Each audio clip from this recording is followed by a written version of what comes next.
day, or good day, in the Viking tongue. Hello. I am Bragi, the son of Magnar, and yes, I am a Viking. I am Egil Thorsson, and I'm a warrior, runecaster, and general big head. Now, we're here today to talk about something very quickly in a brief video. And it's often one of the things which I often find annoying. And it could be the most annoying thing about being a Viking. And you may be at home in your nice comfy chair with a hot drink, sitting comfy watching this video thinking, well, Braggy, what is that annoying thing? Well, it's the myth of whether the Vikings had horned helmets or not. Over to Egil. It's a common thing. I mean, even up until the 1970s, if you went to a university, they would have said Vikings had horns. But let's stop and think. Helmets. Yeah, let's just think a minute. Now, what is the last thing you want attention drawn to in a fight? Me wearing a massive helmet with big horns. And if I Look, it's Braggy, I'm here! And if I chopped one of those horns off, what would your head do? Go like that. Which would then chop. And imagine you've got horns on your helmets and you're going through a forest. I could bend over and charge it like a bull. Yeah. And I don't think that'll work. No, I don't either. So, in other words, what I'm saying is highly impractical. But did the Vikings have horns on helmets? Well, we have found examples of on a necklace of a horned man with a horned helmet on. And they're from a Swedish grave, a woman's grave. Now that might be just a convenient way of making a thing to attach onto a necklace.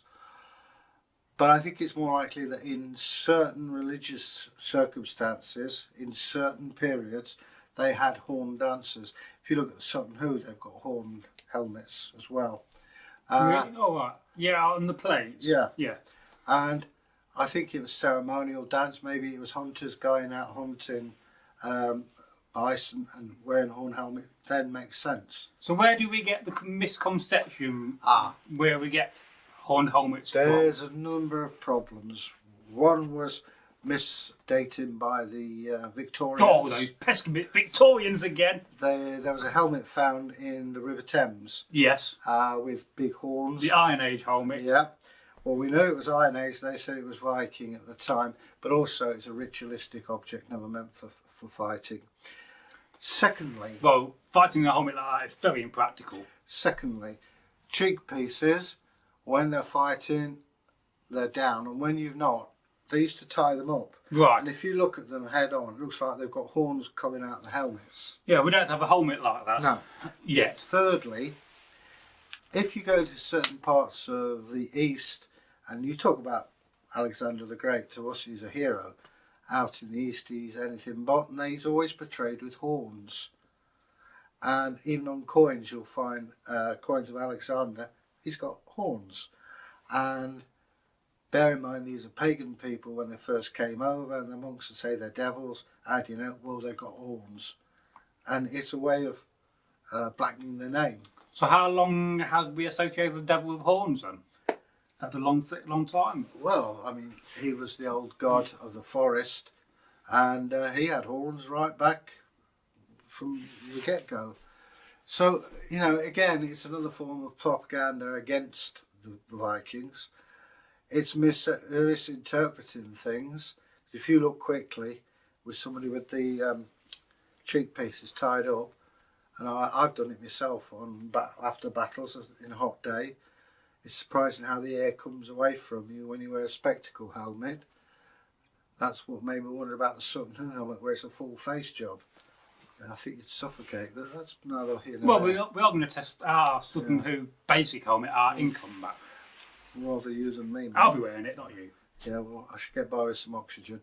Anyway, to sum up, horn helmets, no.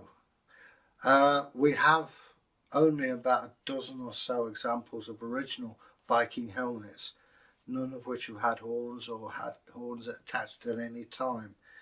You may have found them in a ritualistic situation, but speaking militarily, they're a nuisance. And, you know, do you really want to go around looking like a herd of cattle? Not really, no. Or Dande's breakfast.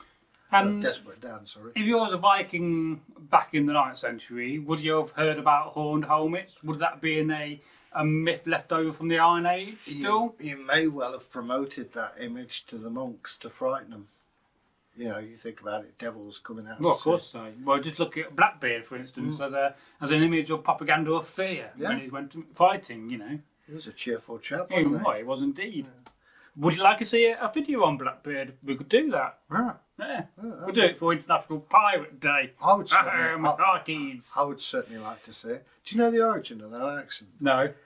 It was the actor Robert Newton who played Long John Silver who came out with that accent. And so that's where we get that from. Yeah. And every and pirates never talk like that.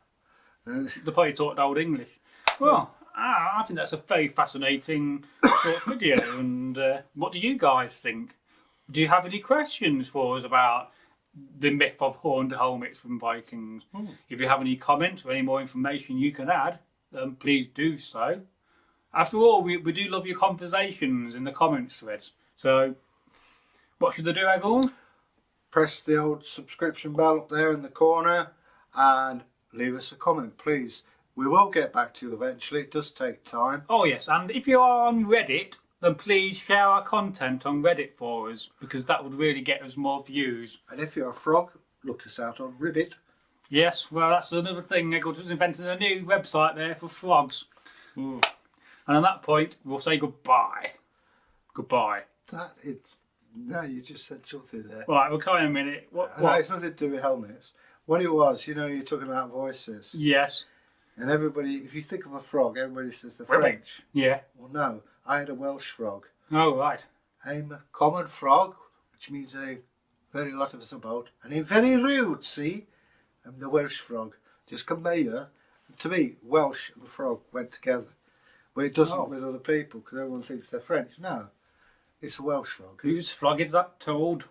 Ah. Well, it was, it's a story, if I can find it, we can do it. It's an alligator trying to eat the monkey. Yes, And well, I had the monkey as a cockney.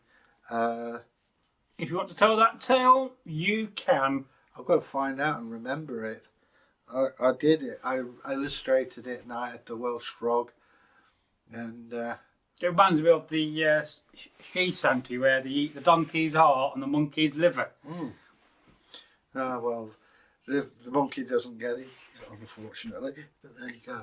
This has been a very long goodbye. Oh right, are we still recording? Yes. Sorry about that. Yes. That's a good job I didn't swear, because normally I do, don't I? You swear like a trooper off camera. Yeah. We're saving that for the 18 rated Northworthy channel. So does he. Yes. Bollocks, I've never sworn in my life. My ears are not dustbins. Arse.